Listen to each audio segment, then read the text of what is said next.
नमस्कार दोस्तों, आज की कहानी है परोपकार से बड़ा कोई धर्म नहीं। प्रतिदिन की तरह वह व्यक्ति पैदल ही अपने घर के लिए जा रहा था। अचानक रास्ते में एक बिजली के खंभे पर उसने एक कागज चिपका हुआ देखा। पास जाकर उसने पढ़ा तो उस पर लिखा था, कृपया बहुत ध्यान से पढ़ें। इस रास्ते पर मैंने कल 100 रुपये का नोट गवा दिया है। मुझे ठीक से दिखाई नहीं देता।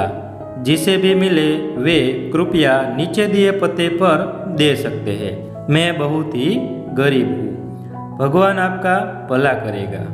यह पढ़कर पता नहीं क्यों उस पते पर उस व्यक्ति की जाने की तीव्र इच्छा हुई। उसने पता याद रखा। पास में ही यह उस गली के आखिर में एक घर था। वहां जाकर उसने आवाज लगाई तो एक वृद्धा लाठी के सहारे धीरे धीरे से बाहर आई। उस व्यक्ति को मालूम हुआ कि वह बिल्कुल अकेली है और अब उसका इस दुनिया में कोई भी नहीं है। उसे ठीक से दिखाई भी नहीं देता।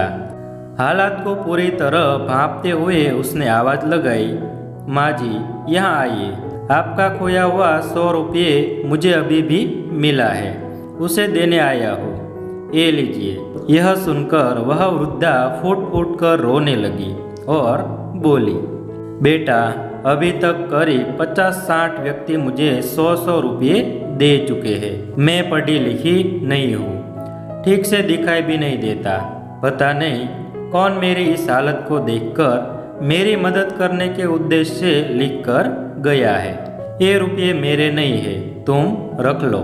उस व्यक्ति के बहुत ही कहने पर बुढ़िया ने पैसे तो रख लिए, पर उसने उससे एक विनती की कि बेटा वह मैंने नहीं लिखा है, किसी ने मुझ पर तरस खाकर लिखा होगा। बेसहारा हूं ना, शायद इसीलिए। जाते जाते उस कागज को जरूर फाड़ कर फेंक देना।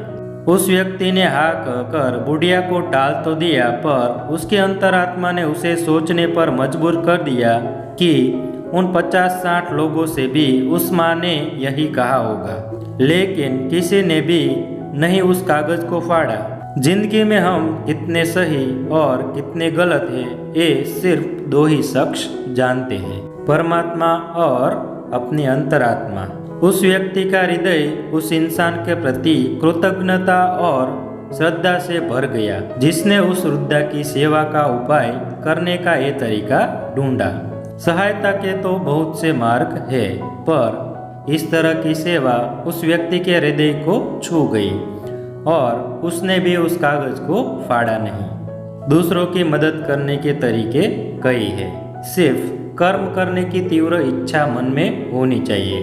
कुछ अच्छाइयाँ अपने जीवन में ऐसे भी करनी चाहिए जिनका ईश्वर के सिवा कोई और गवाह ना हो। परोपकार से बड़ा कोई धर्म नहीं है। धन्यवाद।